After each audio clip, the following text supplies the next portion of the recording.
Hello friends.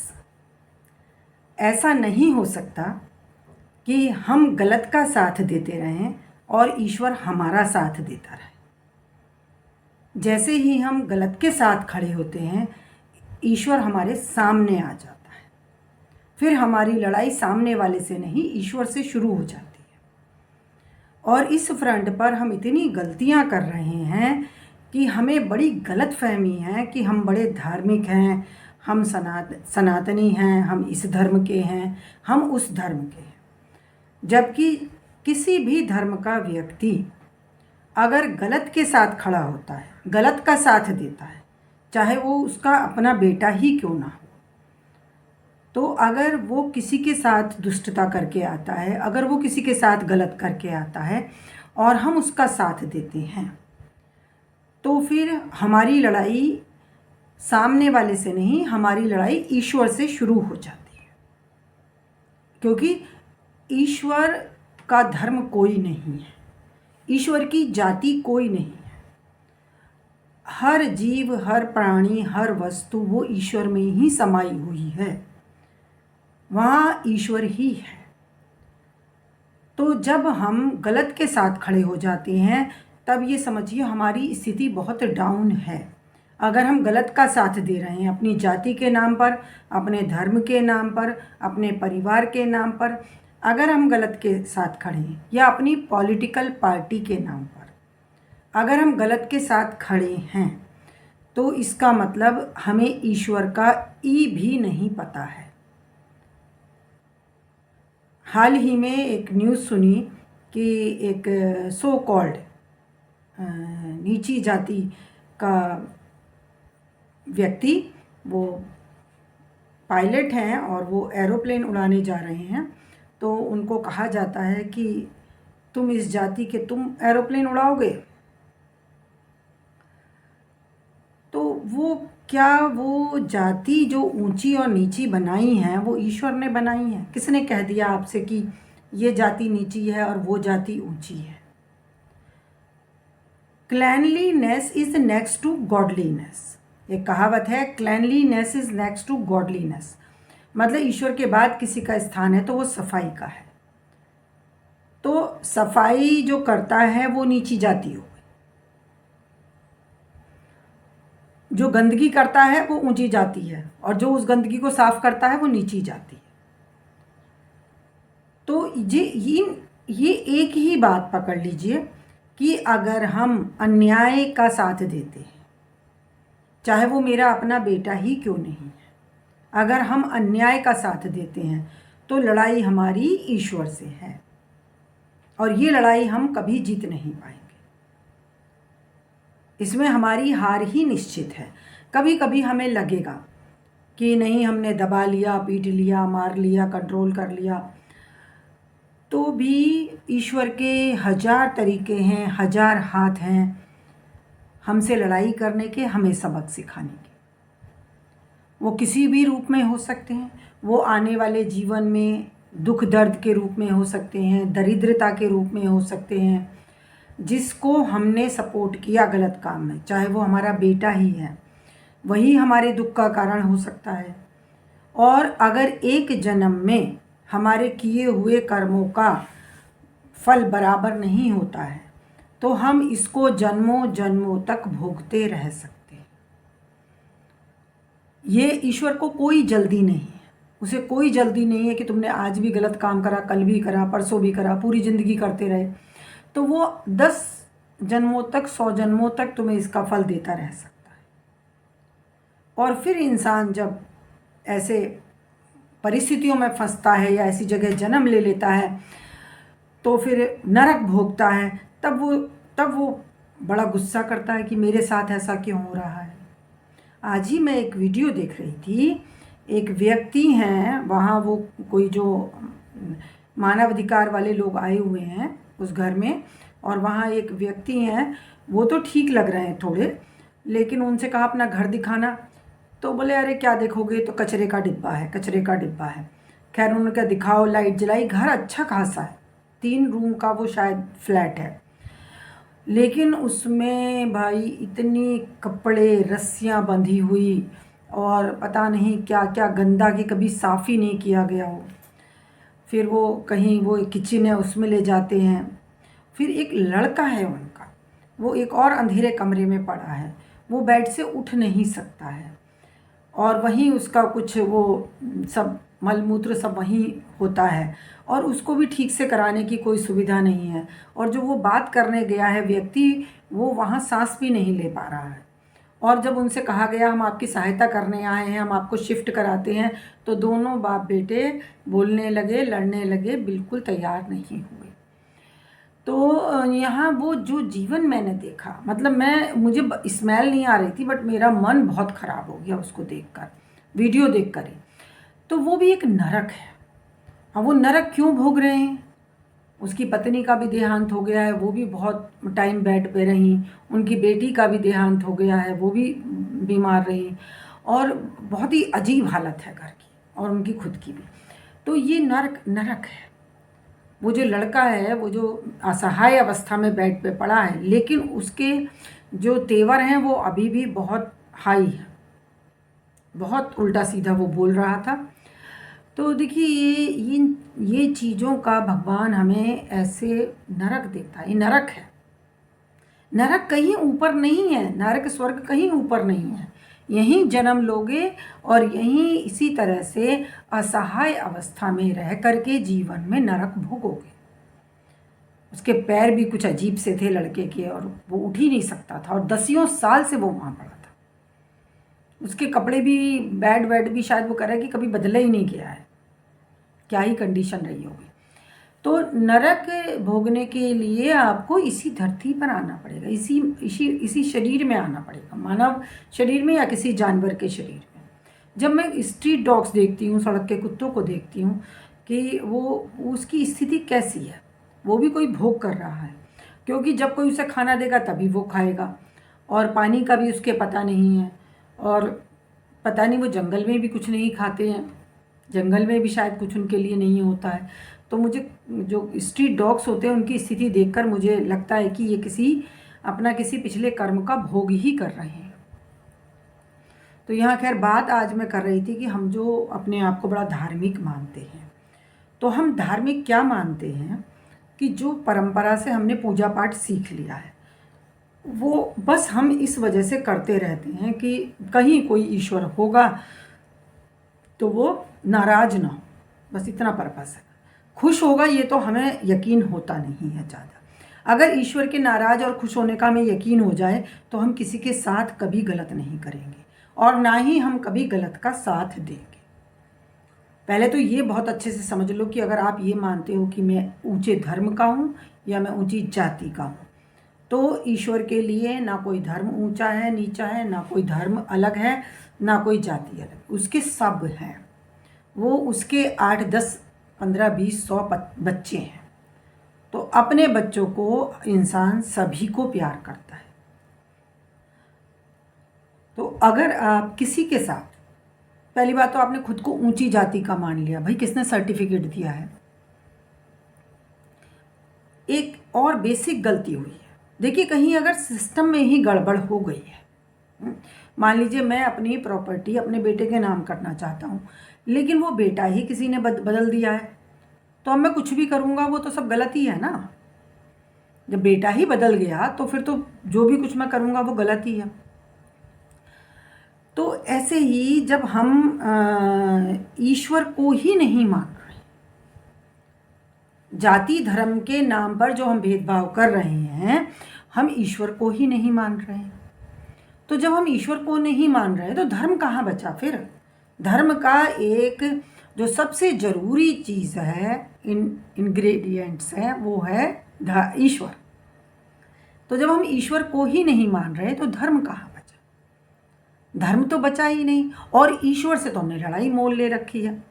तो फिर तो हमने हजारों हजारों जन्मों तक भोगने का इंतजाम हम कर ले रहे हैं। और एक जो बहुत बड़ी गलती हुई है जाति के नाम पर, देखिए अभी भी कुछ लोग ये दलील देते हैं कि भाई जाति तो कर्म से होती है। ये उस समय दलील दी जाती है जब कभी अपनी बात को सपोर्ट करना होता है कि भाई जाति तो कर्म से होती है। तो भाई होती तो कर्म से ही थी, जो पढ़ लिख गया, विद्वान हो गया, वो ब्राह्मण हो गया। अब वो पूजनीय हो सकता है। और पढ़े लिखने का मतलब आईएएस पीसीएस नहीं है। पढ़े लिखने का मतलब, ज्ञानी होने का मतलब ईश्वर से कनेक्टेड। ब्राह्मण वही होगा जो ईश्वर से कनेक्टेड है, वो नहीं जो ब्राह्मण के घर में जन्म लेगा। तो कर्म से जातियां बनी थी। जो सफाई का काम करेगा वो सफाई वाला होगा, और चूंकि वो कुछ और नहीं कर पाया है, चूंकि वो युद्ध क्षेत्र में नहीं लड़ रहा है, वो ब्राह्मण नहीं बन पाया है, वो बिजनेस नहीं कर पा रहा है, तो वो छोटा काम कर रहा है।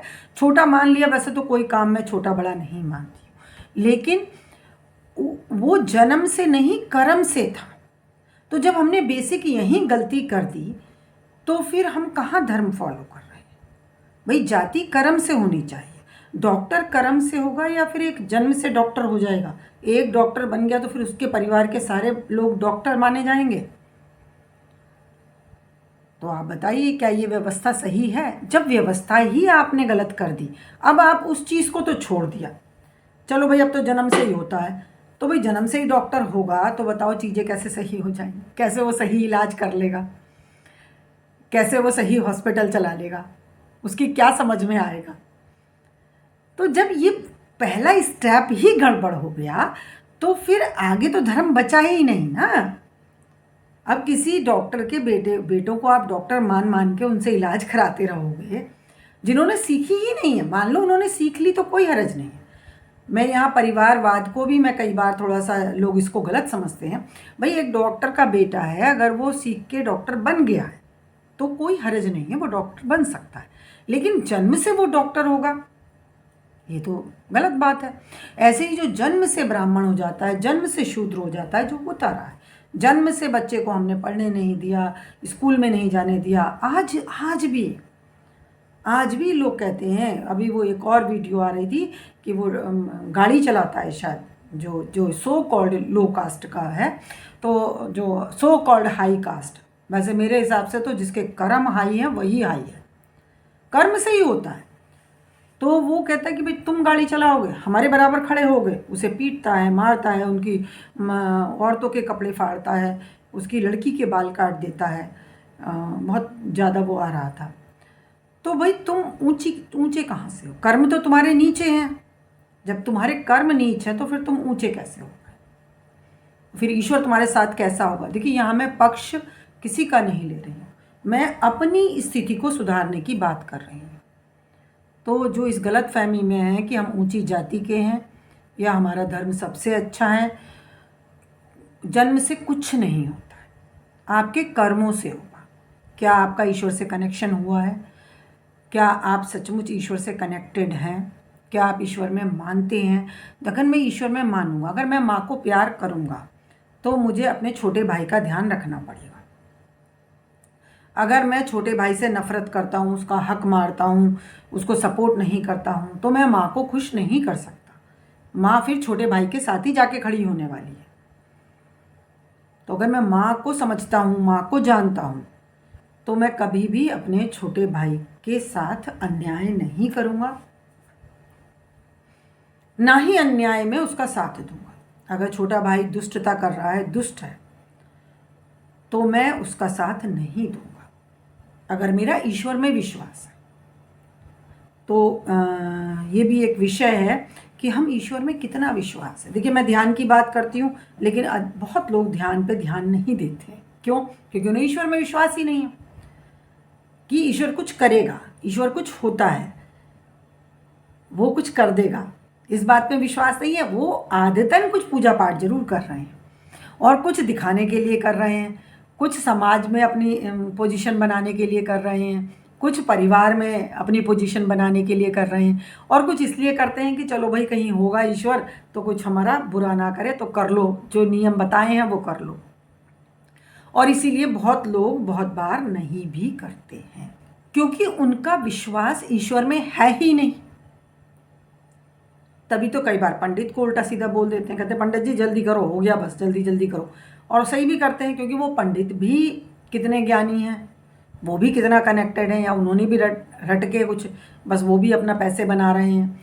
तो देखिए, अगर आपने कुछ मंत्रोच्चारण सीख लिए हैं, पूजा की विधि सीख ली है, और वो सब करके आप शादी ब्याह करा रहे हैं या कुछ करवा रहे हैं, तो हो सकता है इस सब के करने में आप ईश्वर से कनेक्टेड हो गए हैं, तो ठीक है। मतलब अगर पंडित पंडित बन गया है तो ठीक है, लेकिन सिर्फ जन्म के आधार पर हम किसी को भी पंडित या शूद्र नहीं मान सकते। तो इसीलिए लोग क्यों मनमानी करते हैं, धर्म के मैटर में भी मनमानी करते हैं, क्योंकि वो मानते ही नहीं है कि कोई एक्टिव ईश्वर है, वो एक्टिव एनर्जी है, ये मानते ही नहीं है। वो तब मानते हैं जब उनके कर्मों के फल उनके सामने आने लगते हैं, तब उन्हें लगता अच्छा मैंने ऐसे बुरे कर्म किए, देखा है मैंने, मेरी एज हो रही है अब, तो मैंने देखा है जिन लोगों ने पहले अपने भाइयों के साथ बुरा किया, अब जब उनके बेटे बहुत बहुत ख़राब निकल गए तो कहते हैं इससे तो हमारे भाई बहुत अच्छे थे, उन्होंने तो हमें कभी जवाब नहीं दिया। देखा है मैंने लोगों को पछताते हुए। लेकिन जब वो बड़े हो रहे होते हैं, क्योंकि हमारे धर्म में क्या हो रहा है, हम मुझे अपना ज़्यादा पता है, लेकिन मैं देख रही हूँ कि धार्मिक वही है जो सत्य पर चल रहा है, जो न्याय पर चल रहा है। सीधी सी फार्मूला है, कोई इसमें रॉकेट साइंस नहीं है। सिर्फ किसी से जाति के आधार पर नफरत करना, धर्म के आधार पर नफरत करना, देश के आधार पर नफरत करना, नीचा दिखाना, उसको एक्सप्लॉइट करना, या फिर अपनों का साथ देना, गलत में साथ देना, ये दिखाता है कि हमें ईश्वर की जानकारी नहीं। और जो लोग न्याय पे चलते हैं, जो सही का साथ देते हैं, जो दया करते हैं, कई बार ऐसा भी होता है कि इंसान गलत करके आ गया, तो अब उसके साथ भी थोड़ा दया भाव रखना, उसे संभालना। थोड़ी चोरी कराया, ये नहीं है कि उसको बचा करके हम दूसरे के साथ अन्याय करें, ऐसा नहीं है, वो अलग बात है। देखिए, कोई किसी का रेप करके आ गया, अब हम उसका रेपिस्ट का साथ दे रहे हैं, और जिसकी बेटी का रेप हुआ है उनके खिलाफ मुकदमे करके उन्हें जेल में डाल रहे हैं, तो हम राक्षस हैं। राक्षसों के सींग नहीं होते थे, राक्षसों के सींग नहीं होते थे, बस वो अपने से आगे किसी को मानते नहीं थे। हालांकि पूजा पाठ वो भी करते थे, रावण ने बहुत पूजा पाठ किए, बहुत भगवान को मनाया, और उससे बहुत धन और अस्त्र शस्त्र अर्जित करे, लेकिन ईश्वर को नहीं मांगा, अपने आप को ईश्वर समझने लगा। यही हिरण्यकश्यप ने करा, और यही वो लोग कर रहे हैं आज जिनका ईश्वर में ज़्यादा विश्वास नहीं है। हमारे सामने बोलेगा, चाहे वो घर की औरत है, चाहे वो कोई और जाति है, किसी धर्म के लोग हैं, हमसे आगे पंगा लेगा, हम बताएंगे इसे। तो जब हम बताएंगे होता है तो हम ईश्वर को नहीं मान रहे, हमें नहीं एहसास है कि वो सामने वाला भी ईश्वर का बंदा है, उसे जो उसके साथ हम अन्याय करेंगे वो ईश्वर उसका साथ देगा। आप कहेंगे कैसे देगा, देखेंगे भला क्या कर लेगा ईश्वर।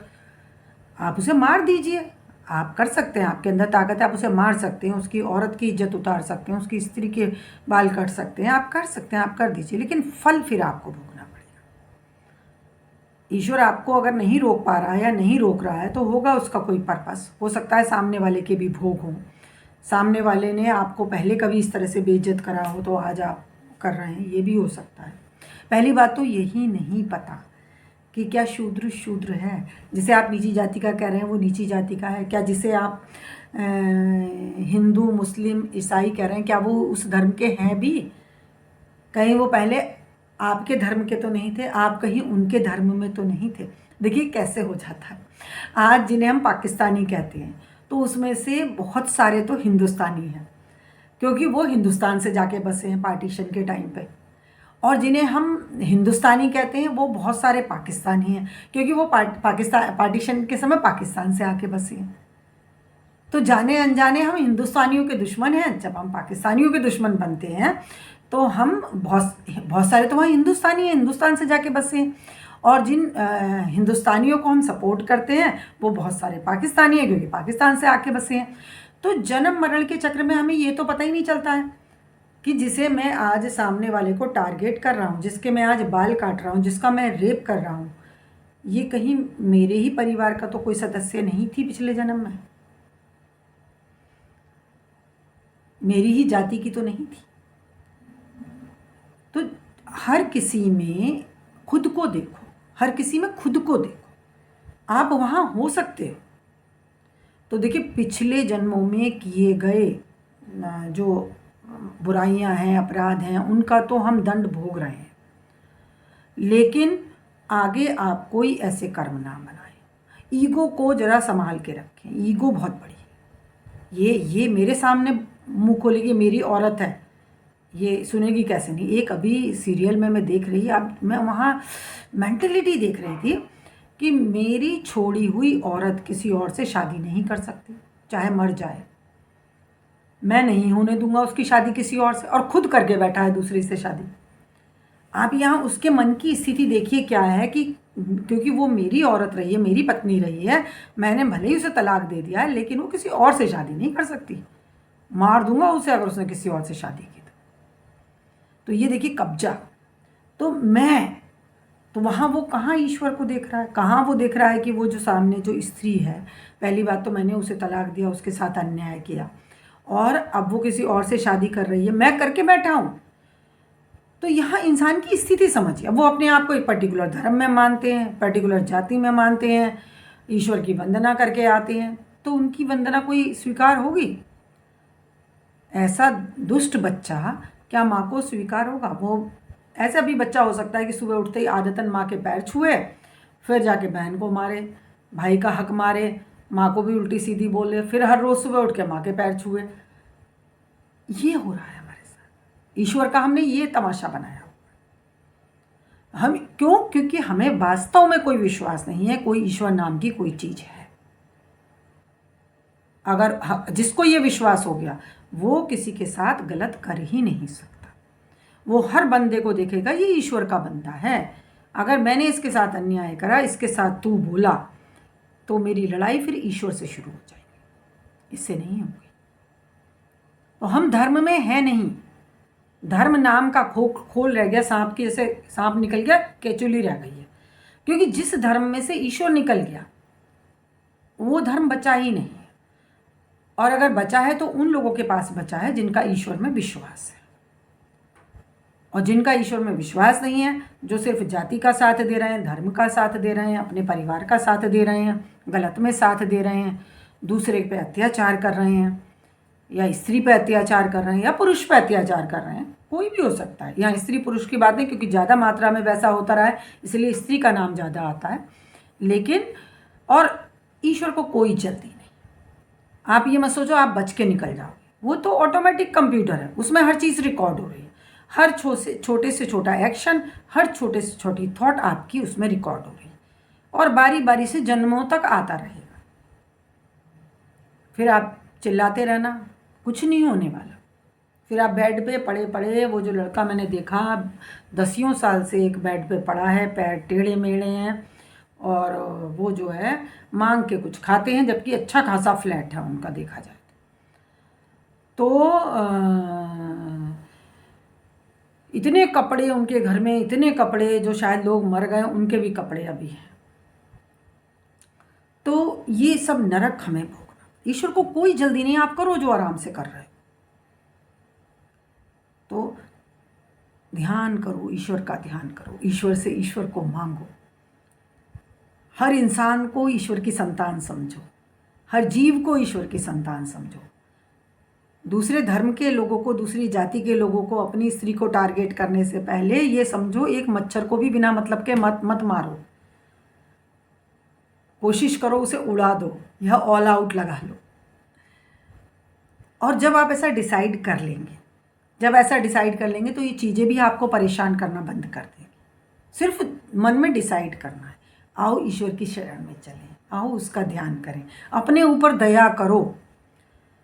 ये सबसे ज़्यादा गुनाह हम अपने साथ कर रहे हैं। अगर हम किसी को नीची जाति का होकर टारगेट कर रहे हैं, अगर हम किसी को कमज़ोर समझ के टारगेट कर रहे हैं, अगर मैं अपनी ईगो में आकर अपने बच्चे को, अपनी पत्नी को, अपने पति को मैं सता रहा हूँ, तो ये मैं अपने ऊपर बहुत बड़ा नरक इनवाइट कर रहा हूँ। अपने ऊपर दया करो, ईश्वर का ध्यान करो, ईश्वर का ध्यान करो, मांगो, मांग के देखो। साइंस कहती है एक्सपेरिमेंट करो, बैठ जाओ, महसूस करो ईश्वरीय एनर्जी आपके अंदर आ रही है, उसे सौंप दो, उससे बोलो मुझे संभालो, मैं नहीं संभाल पा रहा हूँ, मेरे अहम को निकालो मेरे अंदर से, मुझे दिखाओ रास्ता। इतना करने में तो कोई हर्ज नहीं है, इसमें तो कोई आपका अहम हर्ट नहीं होगा। जिन्हें बहुत अहम है, जो अपने आप को पंडित मानते हैं या अपने आप को बहुत ज्ञानी मानते हैं या अपने आप को नीचा भी मानते हैं, कोई शूद्र भी मानते हैं, इतना तो करके देखो ना, फिर आपको पता चलेगा वो आपको कैसे मदद करता है। बैठ जाएं, ईश्वरीय एनर्जी मेरे अंदर आ रही है, आ रही है, आ रही है। जो मेरे अंदर ठोसता इकट्ठी है वो बाहर जा रही है। करके देखिए कुछ दिन। और जब आपको दूसरे पे गुस्सा आ रहा है, जब आप किसी को कह रहे हैं तू जहाज चलाएगा भाई तू हमारे सामने खड़ा होगा, या जब अपनी स्त्री को आप नीचा दिखा रहे हैं, उसको आप प्यार, अनकंडीशनल प्यार ही समाधान है। देने वाले बनो, देने वाले। मेरा करो, मेरा करो। अरे भाई मैं अपाहिज थोड़ी हूँ जो मेरा करो, लाओ बताओ मैं तेरा करता हूँ, क्या करना है। ध्यान करो। धर्म को बचाना है तो ध्यान करो, सनातनी बनना है तो ध्यान करो। थैंक यू फ्रेंड्स, मिलती हूँ अगली वीडियो में। Please like, subscribe, comment, share, bell icon भी दबा दें।